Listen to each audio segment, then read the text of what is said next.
Hello guys, welcome back to our channel at Gaming Basics.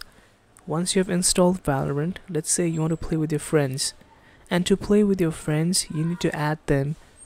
And if you don't know how to add friends in Valorant, don't worry. I'll show you exactly what I'm going to do and I'll show you guys how to add friends in Valorant. I will be showing you how to add friends in Valorant. Let's first open Valorant and head towards the bottom right. Here you have to insert your friend's ID, which you can simply ask from them by hovering over their name. First, you on the left space provided, you have to insert your friend's ID without the hashtag. After that, your friend's hashtag goes into the second space provided, and to send the friend request, all you have to do is click on the plus button.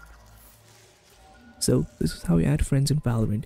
Thank you for watching the video. If you like our video, please leave a like and do not forget to subscribe to our channel. And also hit the bell button icon to get updates for our latest videos. And drop a comment for more content like this. I will see you guys again in our next video. Thank you.